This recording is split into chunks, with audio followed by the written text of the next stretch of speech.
And the one thing I think that's almost been well, there's a lot of things that have been annoying, but my kids, we live in the school district, but my husband and I are both teachers, but we don't send our kids to like our neighborhood school. We send them to the elementary across from mine, which is fine until they're at school and I'm not.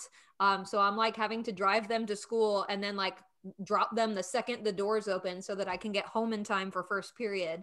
And then my husband's having to leave school and pick them up and like drop them off while I'm in the middle of last class and then go back to school for his like it's a mess.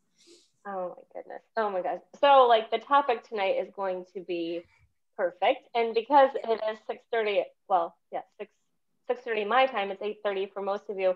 I did already press record, but I want to introduce Jenna to you. Tonight's a special treat because most of you already know her. I think it's fun that Team Rockstar Fit has some really amazing, solid coaches. And one of the things that I always talk about when I'm talking about the coach opportunity to people is that it's not just that you know of like a friend of a friend who does well in Beachbody. I can hold up both hands at least 4 times and keep naming people that I know have done really well with their Beachbody business on Team Rockstar Fit. But Jenna is even more special because she's part of Team Empower. And then if you're on the Grit and Grace tribe, you're part of Team Rockstar Fit and Team Empower. And so Jenna is a direct teammate of ours. So she is a band director, band teacher. Is it the same? Yes, it's just the Texas intense way of labeling it. Oh, okay, okay. I didn't get past like using a recorder in 5th grade. So, Yeah, this um, is like crazy town. yeah. And this entire year, Jenna has been hybrid teaching, distance teaching, going back and forth. She has 2 kids who are school age, just like many of you. Um, Christian works full time in healthcare. It's been crazy for her with 3 kids remote learning. Jennifer works full time, so it's really like a good call to learn from you tonight. And what Jenna did in the midst of a pandemic and with a really chaotic schedule is incredible because she was top 100 in the entire company, and I think Beachbody is close to a 500,000 coaches. Is that right? Like almost 500,000, maybe Yeah, more, maybe more. So that's yeah, crazy. incredible. Like, were you shocked, or did you kind of know that was coming?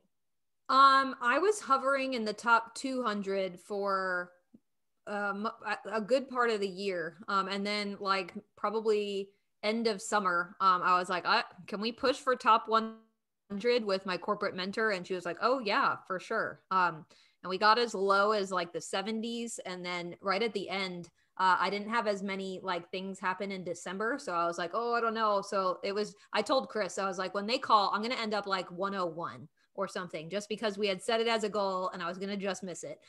So it was actually a relief.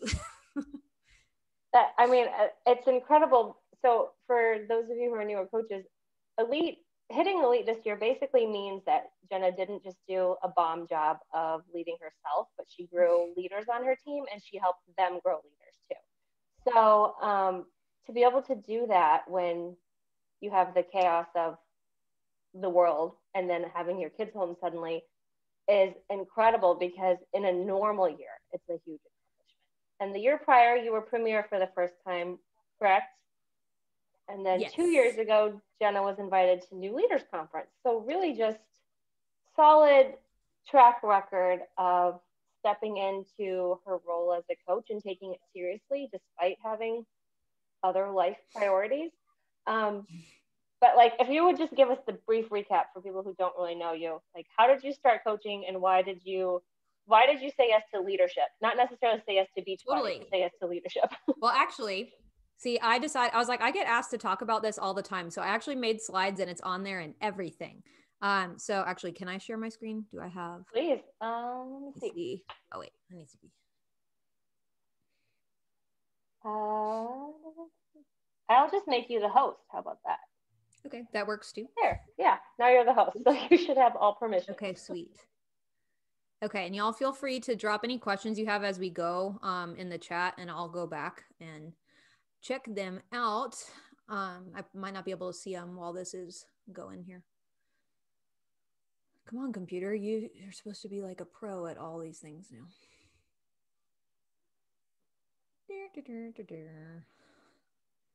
Noah's like doing drawing tutorials. Okay, there we go. using all the internet. Okay, so I am excited to be here. I love talking about this just because, you know, even when I was a coach that didn't know what I wanted, one thing I did know that I wanted to do was show what was possible when you still worked and when you still liked your job. You know, does that mean that I will retire in the job I have now? You know, not necessarily. But it does show that this is something that can be done. And you can run like a full-time coaching business with part-time hours. Um, so so back where I started, I was a student athlete growing up. I was very involved in dance and field hockey, which is not a sport that exists here in Texas. And I did 2 seasons of track because we had winter and spring. And I did that through pretty much all of middle school and high school. I mean, dancing I started when I was like 3, but I did all of that throughout. And then at the end of high school, I had a pretty significant knee injury during triple jump, where I ended up having to have surgery like around Easter of my senior year of high school. And I was in like a full leg brace for a real long time and wasn't able to do much of anything, to be honest. And it went right through to the end of school and going into college. And by having a really demanding course load in college, I basically went from, you know, being involved in sports and doing all these things to inactive, because I couldn't work out, and then I was too busy to work out. And just music school is very, very involved, you know, because you've got a course that might be a half a credit, but it takes like 8 hours of your week of doing rehearsals and stuff outside. So it's very, very time intensive. You know, especially it seemed so at the time. I guess like adult life is even more time intensive, but at the time it seemed pretty intense. It was also a 4.5-year degree program, and it was a private school. So it costs like something ridiculous now, but I'm going to say it was like probably in the 30s to 40,000 a year when I got there. And I did not want to stay for that extra half semester. So I extra hustled to get out of there early. I also met my husband when I was a sophomore in college, and he was a senior. So he moved to Texas, which is why we're here now from New York. And I definitely wanted to graduate on time so I could start teaching at the beginning of a school year, move to Texas, do all of the things. So then when I was a new teacher, like we had been long distance for 2 years and irresponsibly, you know, obviously it all worked out, but irresponsibly charging a lot of flights between Texas and New York. And then we were new teachers. I mean, he was teaching for 2 years, but essentially new teachers. And going out and going downtown and hanging out with our friends. Like we had a great time, and I will never take that time for granted. You know, I definitely have moments where I wish I could do that now. You know, like it's like, wait, we used to be able to just like leave. Aside from the pandemic, I mean, like as a parent, like I can just like before I had kids, I could just like leave my house whenever I wanted. That's cool. So, you know, it's just bizarre. But you know, we had a great time, and we were not focused on health, not for like negative reasons, just it wasn't a priority at the time. I had not gained it. Well, actually I had gained weight, but I didn't even notice because I was having so much fun. You know, and I was an adult now, so maybe that's what adults do. I don't know. We did get engaged, we got married, and our profession is particularly unhealthy. You know, teachers are kind of unhealthy just because our stress load is so much. And you know, the work, I mean, I'm sure you all know, you know, like the workload is a lot, we're underpaid. So then you end up making kind of questionable food choices because you're trying to save money, and, you know, be resourceful with what you've got. And then with the long hours, you don't want to cook. So you're doing takeout, which ends up being more expensive, but you know, that's another story. And then on top of that, band directors have extended hours. We have a really, really long school day.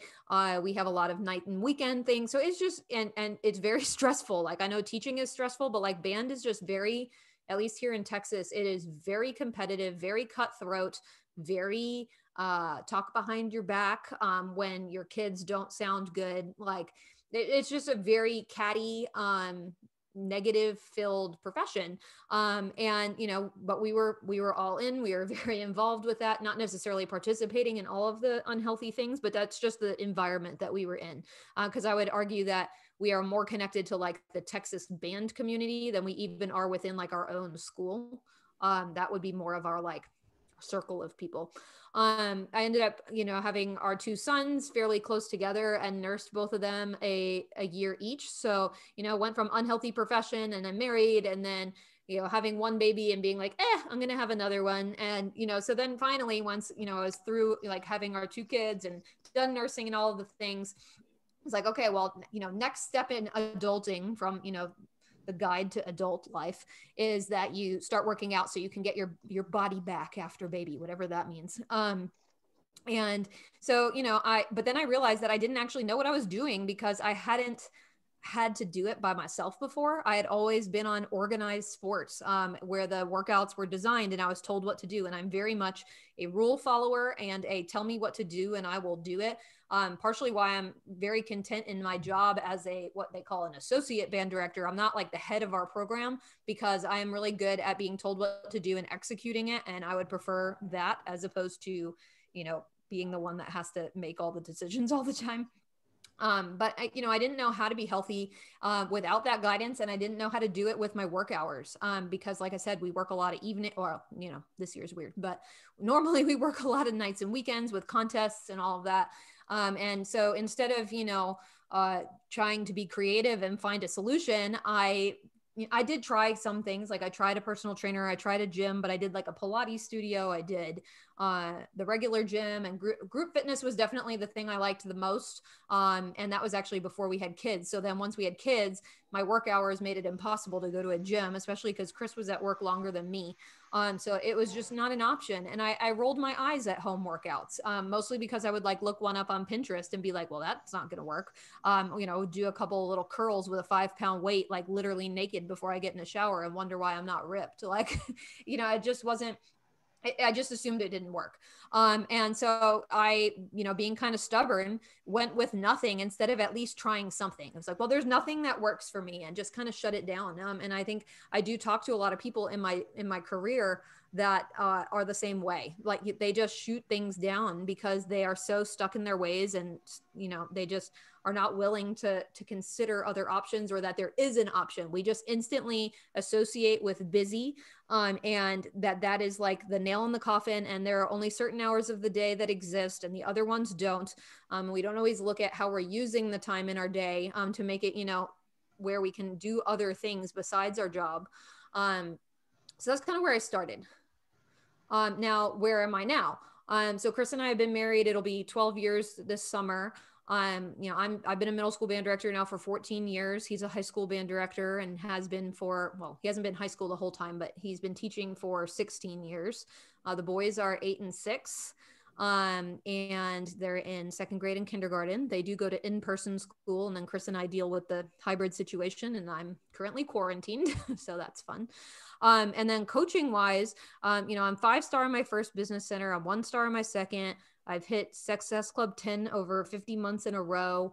And like she said, I was premier and then elite and a top 100 coach. And like you say all of those things, and it's like, oh my gosh, like, if I had seen even like a percentage of that, when I first started, like that wouldn't have even been on my radar as something that's possible. And I know it's easy to look at that stuff and be like, I could never do that.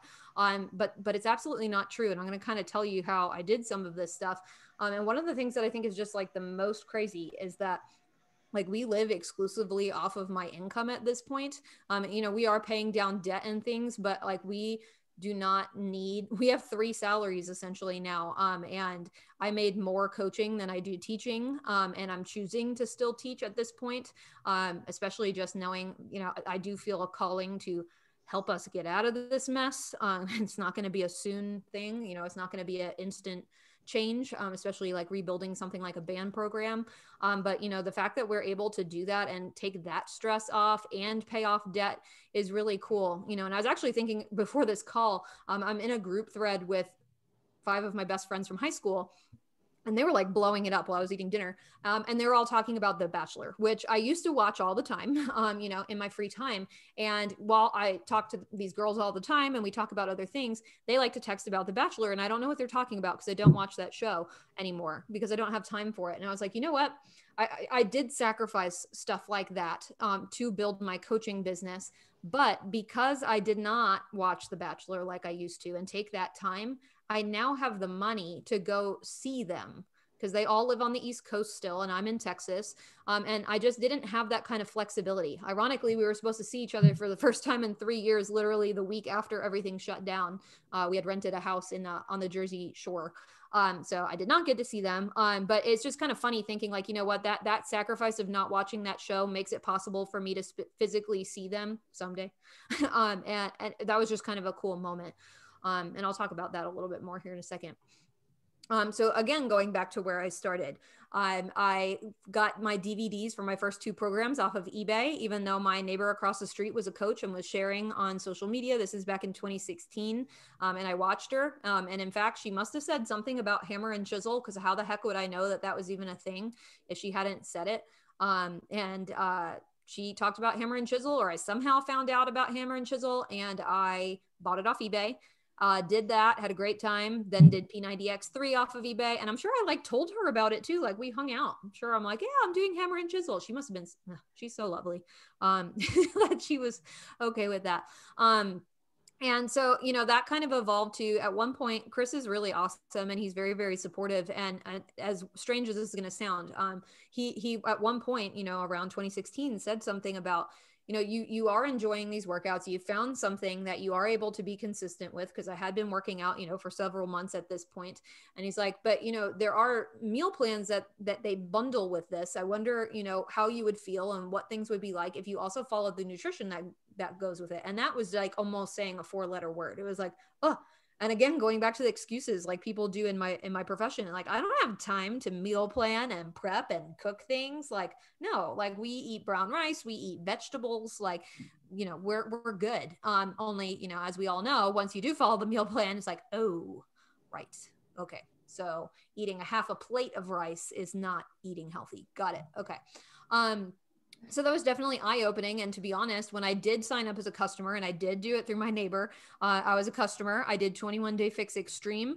And to be honest, I followed the meal plan to a T to almost try and prove a point to Chris that it didn't make that big of a difference. Only it did. I lost 9 pounds in 3 weeks and felt awesome. You know, I was able to bring Shakeology to school and drink it while I was teaching. And it was awesome. You know, as we all know, especially when we have those initial wins. And so when I wanted to continue with Shakeology, again, being on 2 teacher salaries, having a lot of debt, that was not an expense that was, you know, just something that we could necessarily carry. And so I knew that if I signed up as a coach, I would get it at a discount. So that definitely was appealing. And I signed up for that because, you know, I was very busy. I didn't have time for coaching, whatever that meant. And you know, I didn't even know, quite honestly, too much about it. And I wanted to go to Summit because I watched her go to, I guess it was Nashville, back in 2016. And I signed up pretty shortly after she got back from that because I watched her and I had been doing Beachbody workouts on, you know, bootleg DVDs. And I was like, oh my gosh, that would be so fun to go on a trip with Lindsay and, you know, go to this Beachbody thing. And I knew that if I had hit Success Starter, which was a little different back then, that I would earn my ticket. So I would say that when I first started as a coach, I was definitely like discount / hobby coach. I did not have any long-term vision for it other than selfish reasons, to be honest. I wanted to make it affordable for me to keep doing something that I liked. I was happy with my job and what I was doing. You know, when you're in band, aside from, you know, just having careers that are our calling, something like band, you know, you start that when you're in 4th grade. So I had, you know, done all of this time in music and taking lessons. And my dad is a musician and he was a music teacher. So this is something that had been a part of my life since before I was born, you know, and so I was happy with that identity. I did not have like vision for a business. Like, oh my God, if somebody had said business to me, like there's no way, like that was not me. Like, no, I'm a teacher. In fact, I went to my first summit that year after, which I did not hit Success Starter. And like, I remember going in as an Emerald coach and being like, I am a teacher and an Emerald, bam. And I was so proud. And that is a big deal. Like being an Emerald is definitely a big deal. However, when I got there and was an Emerald and a teacher, and then I saw like people that had done way more than that, instead of going like, oh my gosh, I could never do that, you know, kind of like you saw with some of the things that I've done in coaching, you know, instead of looking at them and saying like, oh my God, I could never do that. I kind of flipped it to like, what if I could do that? that would be kind of cool. And it was kind of a, you know, again, not a, I'm doing this. It was like a, that would actually be kind of cool. I wonder, you know, what I can learn. I wonder if that's possible for me. I wonder how far I can take this and just see. And so, you know, I was not somebody that came into this. You know, I think sometimes we hear, you know, elite coaches and successful coaches, and they talk about, you know, how fast they built and how big their team is and all these things. And that was not me, you know, and Tracy knows these things just from, you know, the years that she's been taking me under her wing. But, you know, it took me 6 months to go Emerald, and it's not from a lack of trying, y'all. Like I'm going to be honest, like it was not I was a discount coach for 6 months and then went Emerald in 24 hours. Like, no, like I was like inviting and I was hitting Success Club, and I did not hit Emerald until 6 months in because I did not fully understand what I was doing and the value. And I was looking for like, I was making coach sound very, very official. So I was signing up customers and they were staying on product too. But for whatever reason, I was not converting them to coach or signing people up initially as coaches. In fact, my mom bought Shakeology at full price for like 2 years. Because again, didn't know it, like, duh. So I missed the boat on that one. It took me over a year to hit diamond. It was actually a little bit after that summit because I went to Team Rockstar Fit Day, and I'm pretty sure it was Teresa who was talking about the comp plan and very basics. And I still have my notebook from that first summit where I have, what is volume? What does PV mean? What is TV? Like, I didn't know any of that stuff. I had a handful of coaches, but I was hitting Success Club consistently. And just hearing like Teresa say very, very simple things at that day, I was like, oh, aha. Like it just, I don't know. It was very eye-opening, and maybe I was dense. Maybe I just wasn't looking for the information. Maybe I just had to be at the right place at the right time. But you know, you don't have to have something happen overnight. And in fact, you know, I do think that one of the big successes of our team has been because it wasn't overnight. And there's been depth and strength as opposed to, you know, people that are signing up and quitting left and right. And then I got to 1-star fairly quickly after diamond, because one of the girls that, you know, was one of my emeralds for diamond hit diamond pretty quickly and is still here to this day. But then once I was 1-star, I sat there for 18 months. And without, you know, like belaboring the story of all of this much, much more, I mean, it did come down to a moment with Tracy at Summit again, 2 years ago now, where I, you know, was kind of frustrated that I had been in the same place for so long. And just a very simple conversation with Tracy, which probably like was not insignificant to her at the time, but like, I'm sure just very casual conversation ended up being another big light bulb moment when I realized that there were things in my own business that I was waiting for other people to change when there were things I could change and make impact. And it was definitely a point where the switch kind of flipped. And that was when, so that was Summit of 2019. And from Summit until the end of the year is when we went from 1-star to, we got to 4-star qualifying, but it didn't hold. So we ended the year 3-star Premier, but I basically got all of the elite points for Premier between, whatever, Summit and the end of the year. It was definitely a push. But all of that momentum that started then and some changes that we made as a team have really grown it into what we've got now. And so like with these graphics, I mean, I've got like this very first sweaty selfie where I'm not even like making eye contact with the camera. That other one with the weights, I'm pretty sure is like, do you want me to email this to you? Oops, and I just hit the wrong thing. And then I think that was Chris taking like a official coach picture. I can't read this and listen to her at the same time. Years experience, care and management. Sorry, mute everybody. This, it's like right underneath my hello. Sorry, y'all. My controls are like on top of each other. Okay, there we go. And then I found back in Team Rockstar Fit today, I found the picture over here, which was the graphic that was my coach welcome into Team Rockstar Fit. And this is a leaderboard from, you know, kind of the early, actually, this is over a year in. This is probably when I was a new diamond, this September leaderboard. That's kind of where we were. And then, you know, where are we now? Or how is it? Oops, getting excited here. So how's it going now? You know, so we've got depth in our organization. I have duplication happening. Cycle bonuses are growing. Rank advancements are happening for myself and for people in the downline. Advancements are happening levels deep. I have leaders developing and self-sufficient coaches, which to be honest, that's even a bigger thing now. I still feel like I didn't have super self-sufficient coaches even last year as we were going elite. I mean, they kind of were, but I was still doing a lot. And it's very telling because my Success Club numbers have actually been lower, but my paychecks have stayed the same. So I'm making the same amount hitting like Success Club 18 that I did when I hit 70.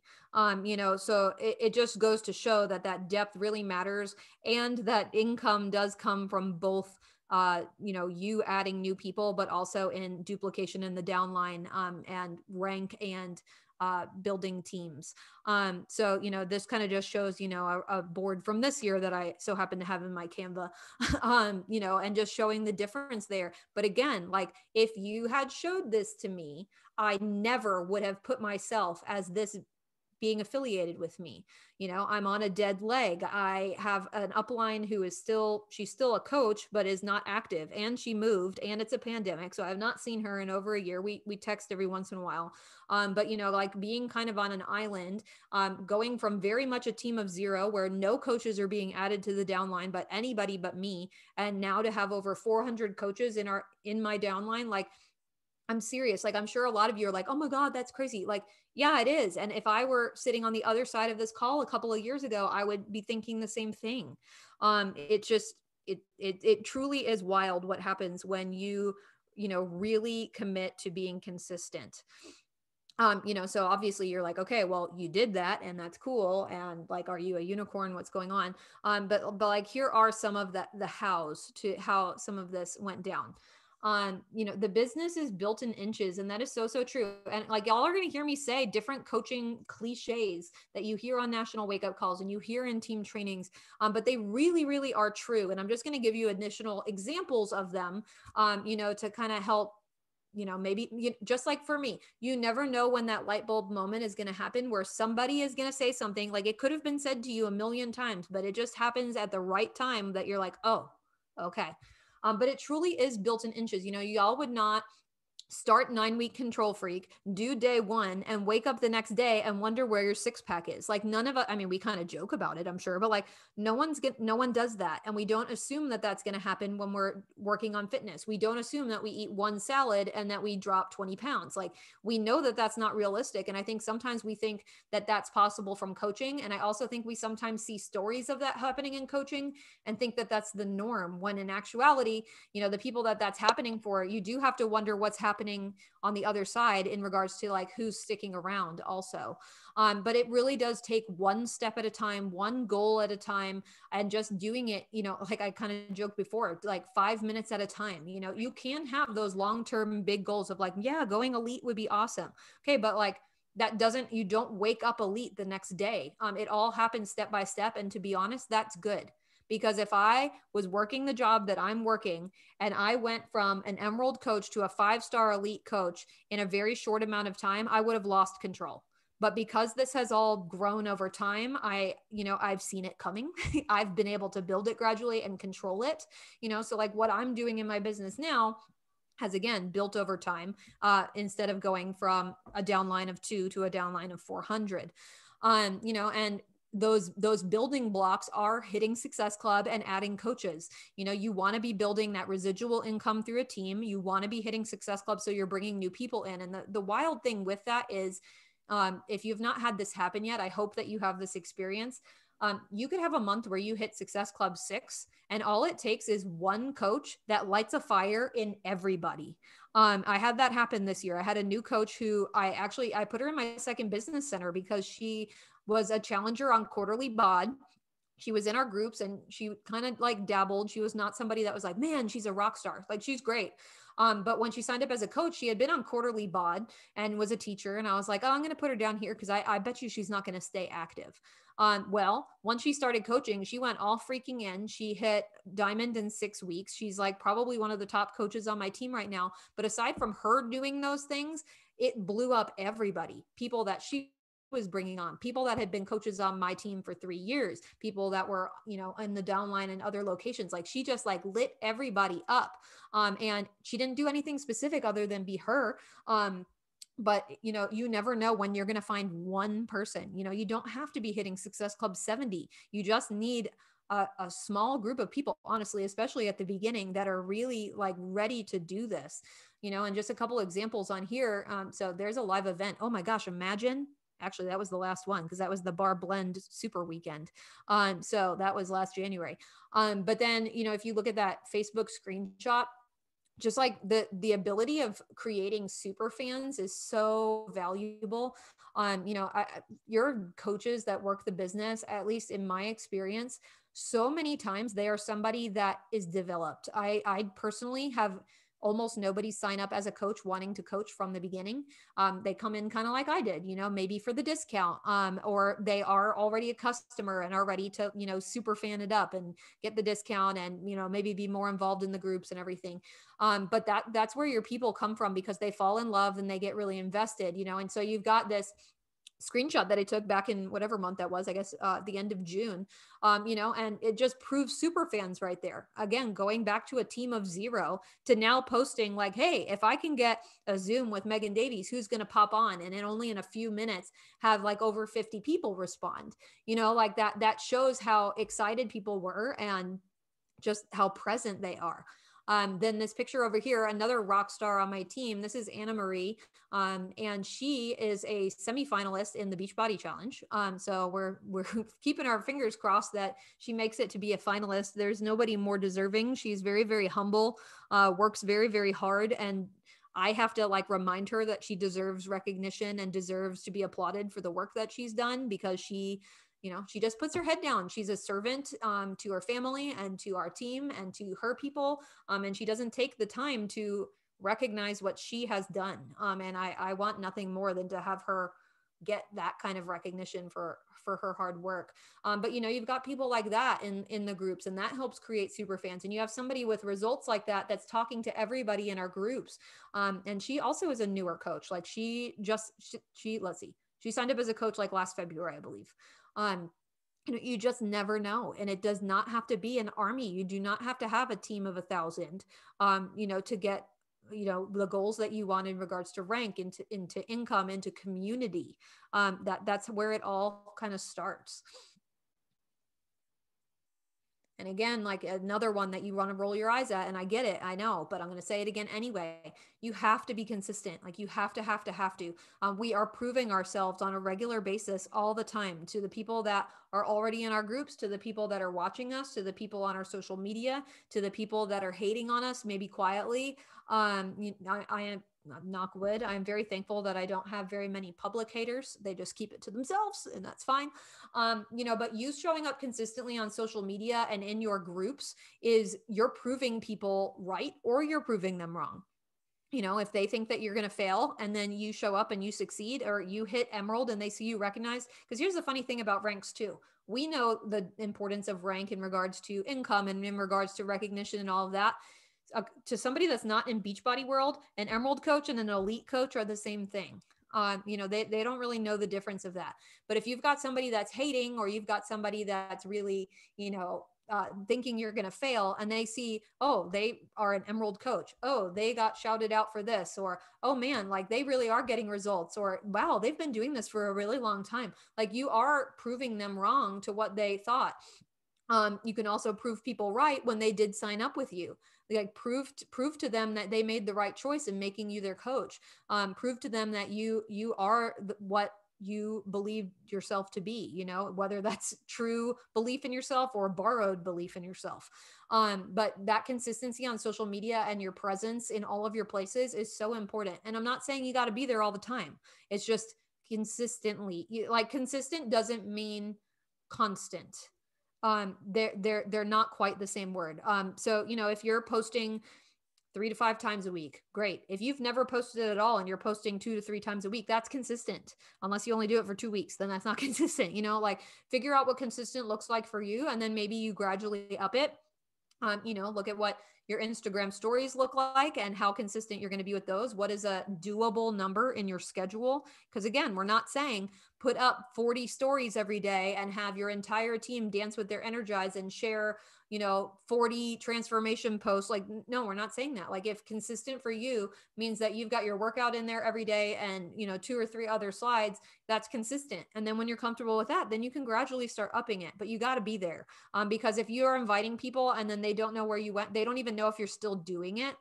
They're definitely not going to sign up. But if you are relentlessly there, even if it's not like in their inbox, but if you're relentlessly showing up constantly all the time, if something like 9-week Control Freak comes out and they're like, oh my God, I'm going to do this program. You want your name to be the one that they think of, and I've definitely had that happen before. Like after that revelation with Tracy, one of the things I realized after that summit was that I was inviting and hitting Success Club consistently, but I was not inviting nearly as often as I thought I was. I was inviting to hit Success Club and then kind of chilling. And so as soon as I started consistently inviting, I hit high Success Club numbers, probably because I had all of these people that were, on the edge of maybe messaging me, and I messaged them instead. And I just try to be really casual in myself. And I think it helps make conversation easier. I still get no's. I still get ghosted. Like it absolutely happens. But they freaking know I'm there. You also always want to have something to invite to and a place to plug in your customers and coaches. So something that our team does a lot is, sneak peek type groups. So like we did a Control Freak one and we called it the Control Room. So I have units set up in there that have the information about Control Freak. And then that's a place where we still it's not our challenge group, but we'll post in there every once in a while. And it kind of helps people that didn't sign up see what's going on still and get some FOMO going. I have a 5-day free group happening right now, which is that 5 days of fitness. And that's been going really well. And I do have to make changes sometimes. Like I did not really run free groups. I did do like coaching free group type things, and then those were working and then weren't really working. So now I'm doing webinars with that. And if, again, this sounds like a lot of content creation, pair up with people. Don't do it all by yourself. Find people that you can do things with. We have all of these resources through Team Rockstar Fit now that you literally can just invite to. Don't want to host your own coach webinar yet because you're nervous to talk about it, or, maybe it's a time issue with content creation. Invite to the one that Team Rockstar Fit has every Thursday. There are tools available for you guys, and Team Empower is amazing and has tons of resources for y'all too. But I think at the end of the day, if you are involved in your own community, whether, it's the bigger Team Rockstar Fit or Team Empower one or your own groups, if you're really plugged into them, it makes it easier to invite to them because you know what you're inviting to. And then knowing what groups are actually happening at the time, so is there a launch? What are you doing for the launch? How are you, what are you inviting to in regards to, potential coaches? And for me, I always find like for my new coaches, cause I run these for our downline. I think that it's easier for them to invite to an event, like to get more info as opposed to a full on invite to do something. So asking somebody if they want to join and get more info about Control Freak, you're more likely to get a yes and have somebody come in than if you say like, hey, are you ready to sign up? Same thing goes with the free group with the 5 days of fitness. And I just gave them a list of sample workouts and basic meal plan. And I have gone live every day with a different topic. So I did like talking more about what Beachbody On Demand looks like when you're a member. I did talking about 2B Mindset and Ultimate Portion Fix. Today, I talked about our groups and what that looks like. Tomorrow, I'm talking about coaching. And then there's one other thing, and I don't remember what it is.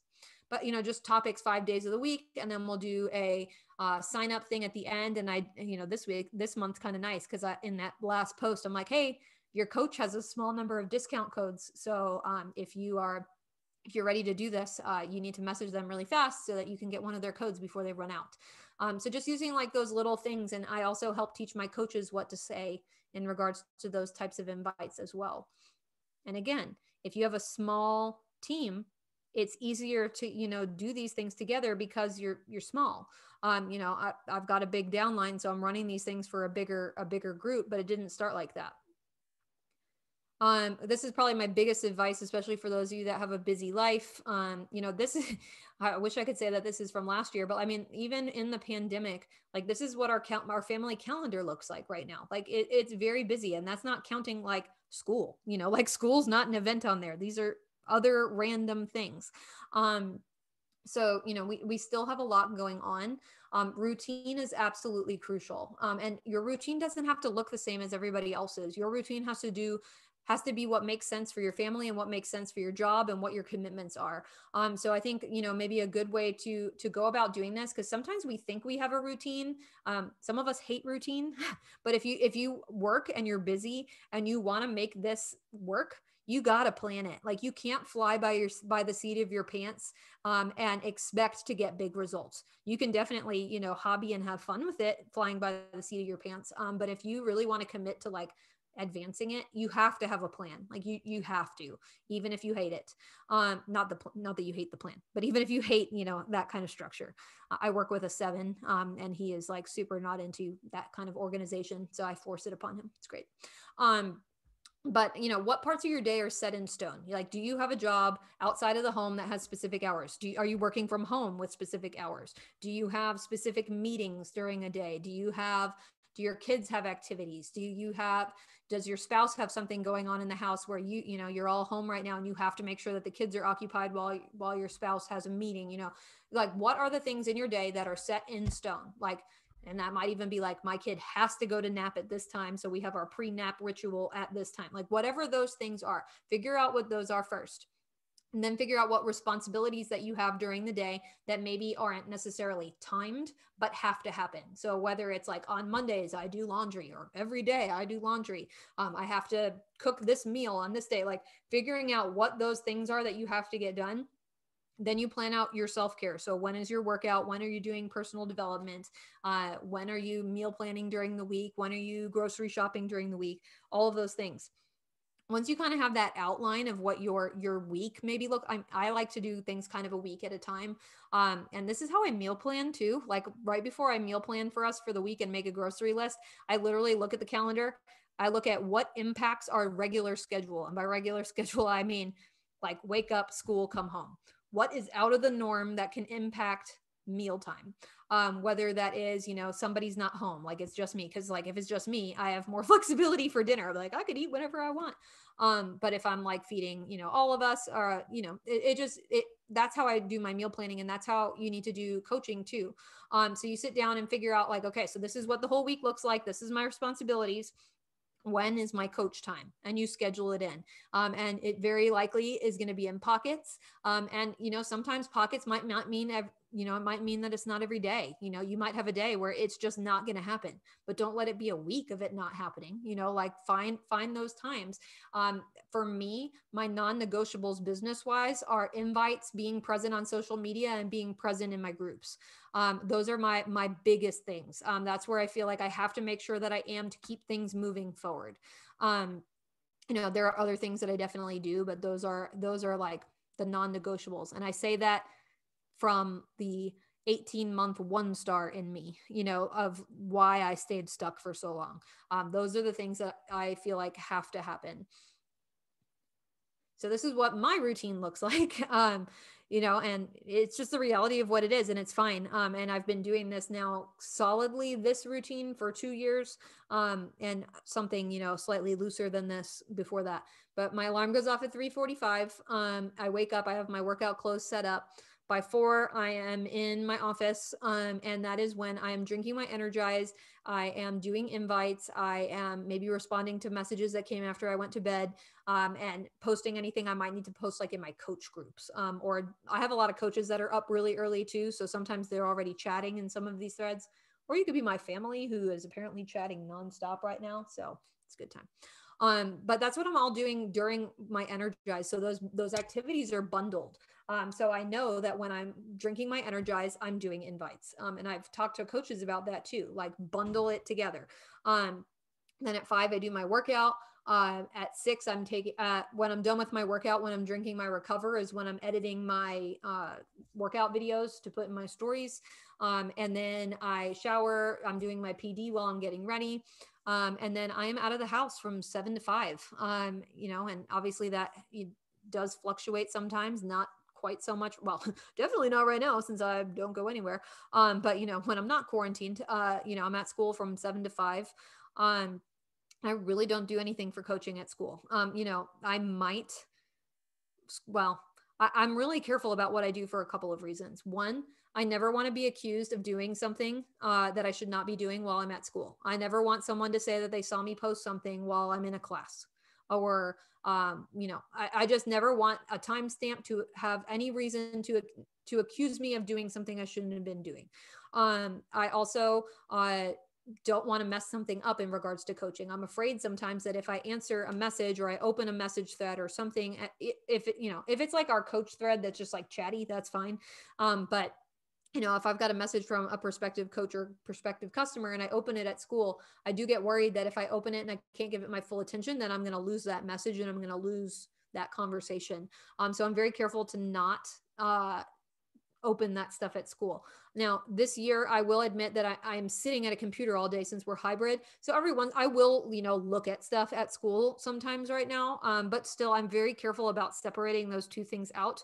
I mean, I even have a girl that works at my school that's very close to Diamond, and she used to come into the band hall earlier this year and ask questions, which is great. Like, I do want her to ask questions, but I had to tell her, like, hey, like, I love that you have all these questions. If you do have them, I need you to text me because I don't want to be talking about coaching, in the band hall like that. That's not where we do this. And then when she texts me, because she's an instructional coach, so she doesn't have kids in front of her all the time. So now she does text me during the school day, but it gives me that opportunity to wait until I'm available, like to actually read the question and respond to it. And it's not awkward in front of my coworkers because I'm doing something I shouldn't be doing. It kind of keeps everything separate, which for me personally is important. Some people have different school structures where you do have like a true hour lunch and you could do stuff during lunch. I'm with my coworkers all the time. Like, we're basically quarantine buddies. So, I'm not going to do coach stuff because I'm interacting with them. And when I get home from school, the boys usually want to have some, they're old enough now that they do want to have some of their own time to do some stuff right when we first get home. So I'll try to get a post up usually around that time. I like to try to think over the weekend loosely about some things I might want to talk about during the week. But I usually do that in the evening because that seems to be better engagement time for me. And that's when I deal with lunches and dinner. And then it's pretty much put down for the most part until the boys go to bed. And then when the boys go to bed is when I go and check in on my groups. And that's when I do connections, because if I fall asleep, while I'm just scrolling through Instagram, I have not impacted my business negatively. Whereas if I'm doing invites and fall asleep, like that potentially could. And I used to fall asleep with my phone on my face and realize that I hadn't invited anybody, which is why those have kind of flipped. It's mindless scrolling, but now it's intentional mindless scrolling, I guess, by doing the connections at that point. My weekends are times when I will time posts and do some prep for the week ahead, especially like the boys get to play Nintendo on the weekends and not during the week. So that gives me time where they're doing their thing and I'll get situated for the week.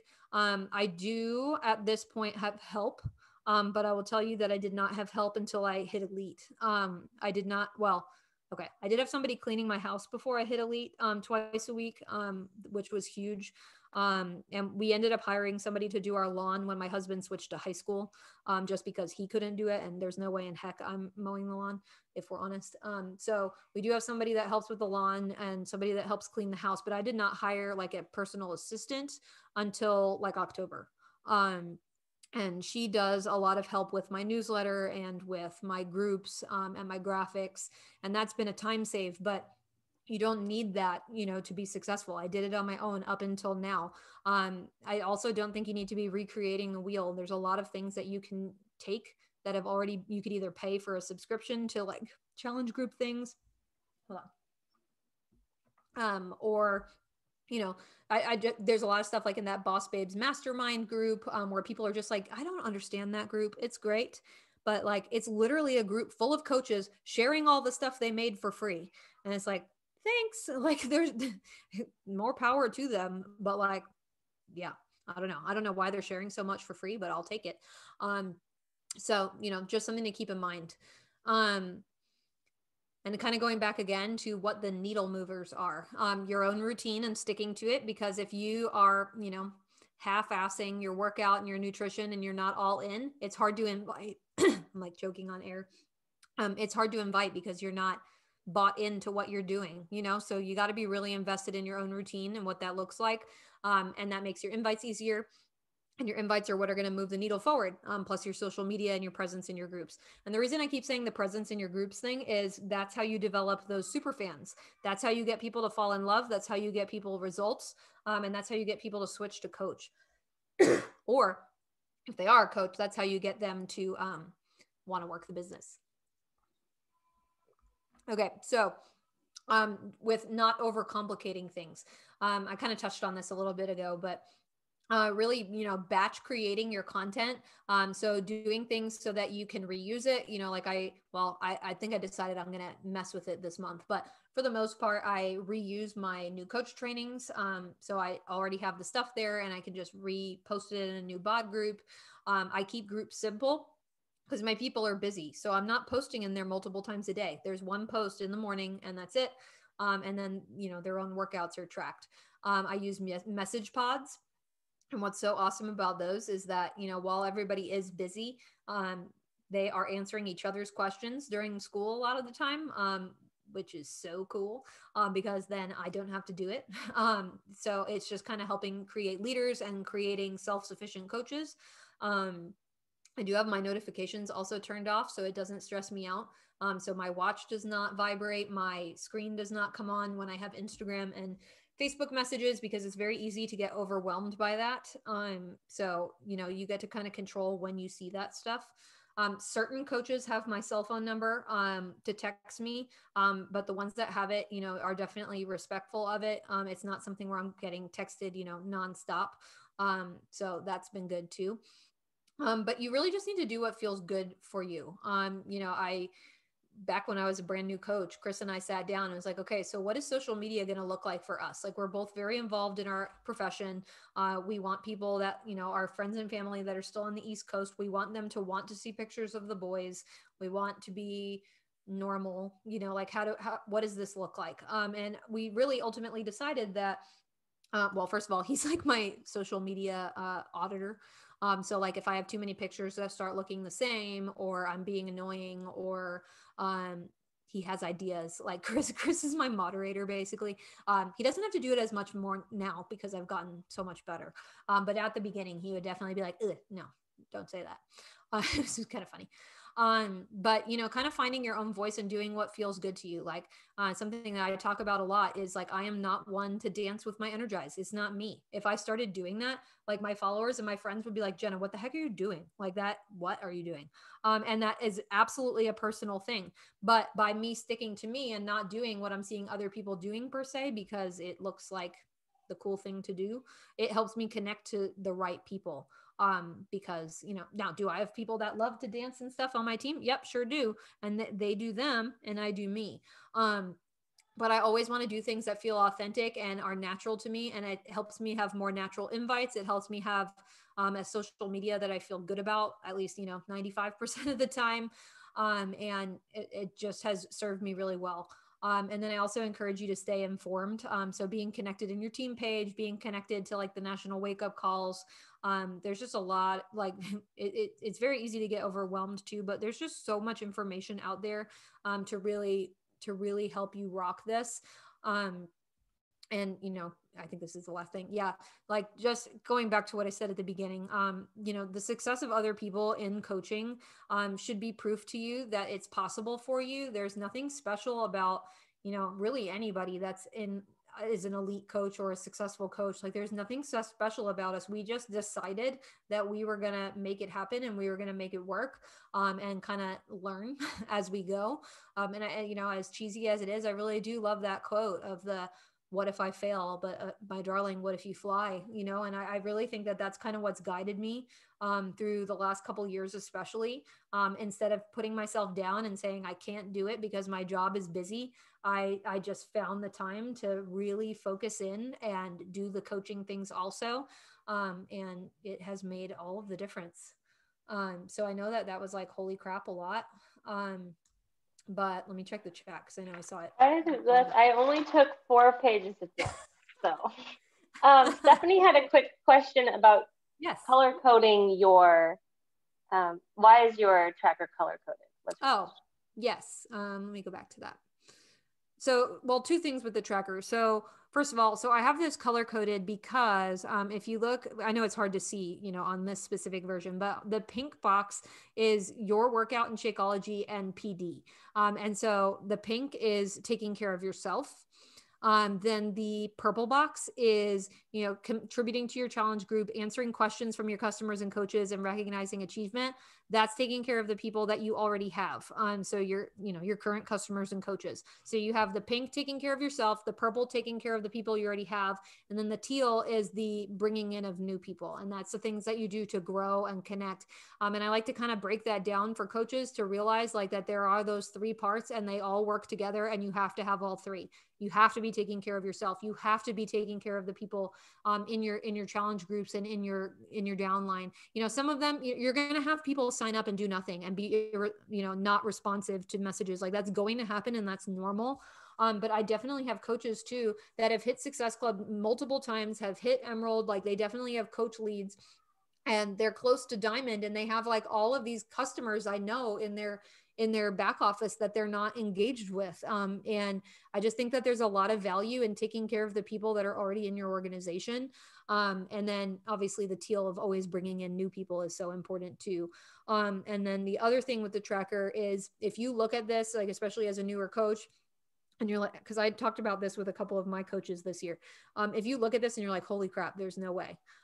You know, break it down to what you really have to get done, and like literally go through and cross out some of the other stuff for now. You know, like go through and say like, all right, we're not doing this yet, and cross it out and make it look more attainable to you, or create your own tracker. You know, maybe like if you're not consistent with your own journey, maybe your own tracker is that you are doing your workout, your Shakeology, your PD, and putting workout clips in your stories. Like maybe it starts there, and you can make your own tracker and knock those things out for a week. Because the big thing with a tracker too is it's a to-do list, but if you use it literally just as a to-do list and you don't look at it as a whole at the end of the week, you're really missing out on an opportunity.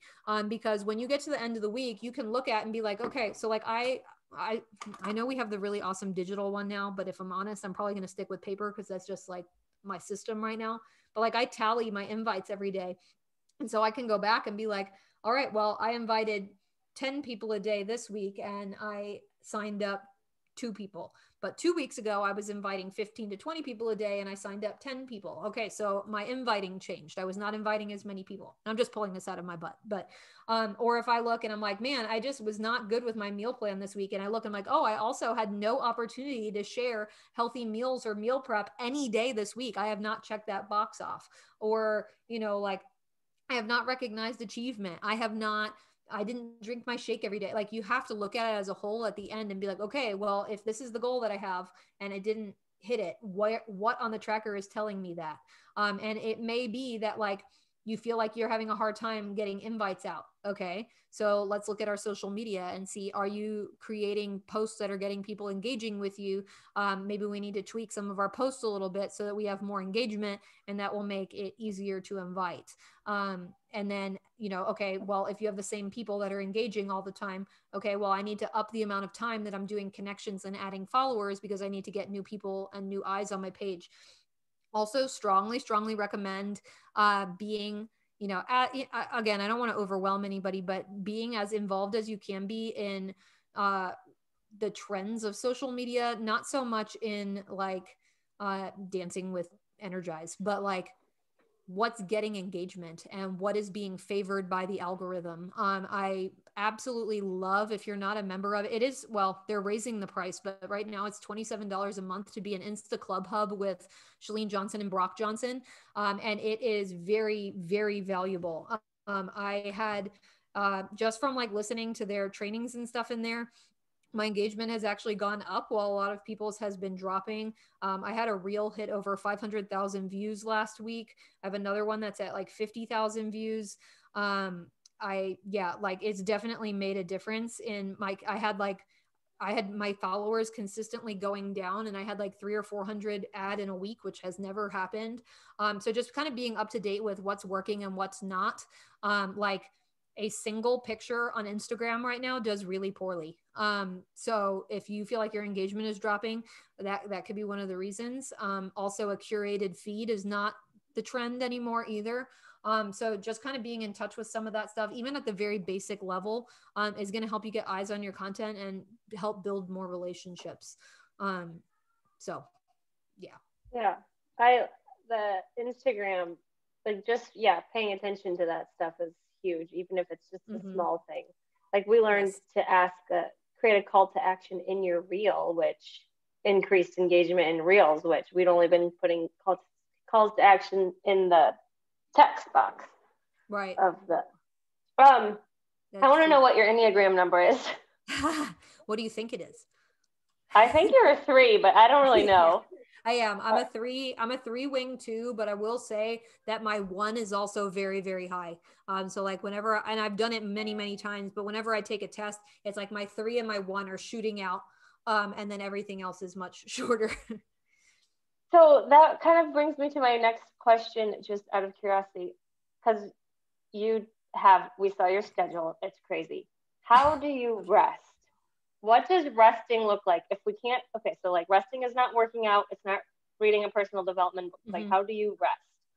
Well, it's definitely something I'm not great at. And I've been like that since I was a kid. I don't do well sitting and doing nothing. I always feel like I need to be doing something. So even if I'm not doing school or doing Beachbody, I'm like cleaning a closet. Like, I don't know, maybe I have some kind of disorder. I don't know. like I always feel like I need to be doing something. Now I definitely actually I was talking with my team about this morning. Very unpopular opinion. I'm not into the controlled stretches. Not because they're not great. I think they're fantastic and I love them, but I have no interest in doing them in the evening. Like once the kids go to bed, I want to do nothing. And even that is something, and I'm not into it. So like I do shut down and want to just sit and chill. And then on the weekends, I definitely chill quite a bit. But I maximize my time during the week so that I feel like I can chill a little bit more on the weekend. Yeah, no, I love that. Okay, so if you have a last question for Jenna, type it in the chat. But I wondered if you would end this by role playing with me. Okay. Like I am a burnt out mom and I'm following your posts all the time. And I think you're so incredible. And I always comment on everything. And I finally reached out for info on your group. And then you told me about it. And now I say, I don't have the time, which is probably like nails on a chalkboard for you. How do you handle the I don't have the time objection? How does you, Jenna Yee, handle that? So I would initially start with talking about like, okay, well, tell me about your day. What does your day look like? Is it the same every day? With moms, it would be how old their kids are, because obviously, I mean, kids are like weird at every age, but there's definitely more lack of predictability in the younger ones, because you could try and put them on a schedule, and as soon as you get them on a schedule, they're like, ha, no. So, and even my kids now, like they'll be fine. And then they have these days where they just like shut down and are like super fussy, and they're old. Like we're like, dude, you should not be crying. You're like 8, stop it. But like, they have their temperamental time. So I think it would just be more digging into them. And for someone like me, especially like with how present I am on social media, I do have to be careful to not project myself onto other people, and making sure that I'm listening to them and listening to what their day looks like. And instead of saying like, well, I do this, and that goes for like posts too, which has been a shift for me. I definitely spent a long time being like, look at what I did. This is me. Look at me. And now I try to really do more of how can I make this about you, or how can you see yourself in this? So I'm trying to do that more in conversations too. Like, and it's hard because like we all get excited when someone's interested, and it's very easy to want to be like, all right, like here's the stuff, you need it, let's just do it. It's like, no, take that one step back and be like, okay, tell me about when your kids are awake. Tell me about what you do in your downtime. Because it might be something as simple as like, okay, well, how much of the day are you sitting on the couch watching TV? Like, can we shift that to, I am going to watch one show and then I'm going to go do a 30-minute workout? Or, you know, because sometimes I think people don't realize how much of that downtime they have, or that they can still have that downtime, but like break it up a little bit more. Right. You know, there's a lot of hours in the day. I seem to see a lot of them, but so is it fair to say, as an elite, like top 100 coach, you are not blasting 20 to 30 invites a day? You are taking more time to ask prompting questions and have quality conversations. It depends a little bit. If they're watching my stories consistently, like I'll be honest, like I recognize a lot of the names of the people that are watching my stories. So when someone's new, I know that they're new. Or I'll, you know, and I look at what they're posting. I'll go before I send anything. And if they're consistently watching, it may be a simple response to that story in my, you know, that whatever tile in my stories, and be like, hey, I don't know if you saw, but this is what I have coming up. I'm not sure if you'd be interested, but I'd love to send you more info. You know, so I do still do some of that, but it's people that are consistently already there. I don't do that to people that like posts, because that can be a little bit more random, I feel like when they're just scrolling the feed. So that's definitely where I'll try and engage them in question. But I'm like a what do you call it? Skeptical person, I guess. So I am very cautious about how I enter conversations to not like get people's guard up right away. And it still happens, you know, it definitely happens. But just kind of, yeah, trying to get them talking a little bit more and relating to them, you know, like if they're a teacher, if they're a parent, talking about our kids or talking about school. I'll be honest, like when I first started, I was like, I'm going to be a coach for moms. And then I realized that moms didn't really care. And it's teachers. Like I have a lot of teachers on my team and a lot of band directors. Like who knew there were so many band directors, but like I have a team full of band directors. And we all relate to that. Which has been, so there is no niche too small. Yeah. You can just be a coach of band directors. Yeah, which is what our team is. Yeah, and they're like from all over the country. It's really cool. I love that. Does anyone have like a last minute question for Jenna? I really appreciate your time. I do have, Tracy, I do have a thing here. Let me grab it before I forget. Oh, this is like a discount code for Insta Club Hub. Yeah, because they're about to raise their prices. Yeah, we can post it on the team page too. I don't know. And I'm going to get a quick photograph before everyone jumps and off. When I first joined this, I definitely was like, oh, I'm just going to look at it for a month and then cancel it. And, you know, and I still have that, you know, like when it eventually is not serving me anymore, like I'll cancel it because you can cancel it anytime. But every time I'm like, oh my God, like the live trainings that they do twice a month are really helpful. So it's valuable. Yes. Okay. I'm going to say again, even if you use it for 1 month and binge it, I think it's worth it. Right. No, that's so good. Oh yay, Stephanie's on. Okay, everyone, let me get a quick picture with Jenna. Everyone smile. Okay, ready? 1, 2, 3. Let me make sure your eyes are open because I never want to be the person. Nope, Danielle, we gotta do one more. Okay. 1, 2, 3. Well, you know, like when you get tagged in the Zoom and then like not everyone's looking, but you're the person that's not looking, like you don't want to do that. But or when I take a boomerang and I like move the phone, so then it's like my computer going side to side. It's like, whoops, sorry. Make everybody seasick. No, I love that. And I mean, what stuck out to me in all of my notes is like, it's, you know, it's really there's no secret sauce, which everyone's constantly looking for. It's just hustle and hard work and putting your head down and doing it consistently over time. Yeah. And while that sounded like a lot, like it's not a lot in the day, you know, like it's been a lot over, like y'all just heard 5 years in a nutshell. That's not, you know, break it down to that one day, just do one day and then like take it one step at a time. Yeah, love that. Yeah. Yeah, I do so have good. a quick question. Can I still Yes. ask a question? Yes. I'm always curious when everybody does this differently, but what names do you write down? You know, like do you write down everyone you invite? Do you just write down if they want info? Do you write down, you know what I mean? What names do you write down? At what point do you start keeping track of people? I only keep track when they have requested information. So if they have responded to an invite with a yes, I could be better about it too, to be honest. I mean, I will flag conversations in my Instagram inbox, but you know, that can be a questionable way of tracking. So if it's somebody that like really sticks out to me as like okay, this is somebody that I need to make sure I follow up from, like I might write them on the back of my tracker, or I have a notebook page. Something else that I do for those of you that have been coaches for a while, and I know you can run reports on this too, but at the beginning of every single month, I literally go back to that month a year prior, and I write down everybody that has a BOD renewal for a year coming up, because that's somebody that might want to upgrade to a challenge pack. And I also write down 3-month BOD and people that got Shakeology or Performance Stacks as customers the month before, so that I can make sure I'm touch pointing with them before their auto ships. Mostly for customer service purposes, you know, and I don't want anybody to get mad when it auto ships, because I'll be like, well, I told you and they told you with their email. That's kind of questionable. So yeah, they really need to change that, but.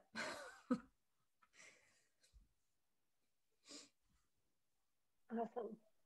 All right, you guys. Thank you. Well, use the tracker in any form. It's like the major takeaway. Yes. Track and keep showing up in inches. Yep. All right. Thank you so much, Jenna. And I hope you guys have a great Wednesday evening. Tomorrow's a great day to start your tracker if you haven't been using it consistently, because it's the start of a Beachbody week. Woo! And always don't hesitate to ask questions. You're welcome to message me. Oh, thank you. Thank you for showing up tonight, and have a great evening. Yay. Night, y'all. Right. Good night.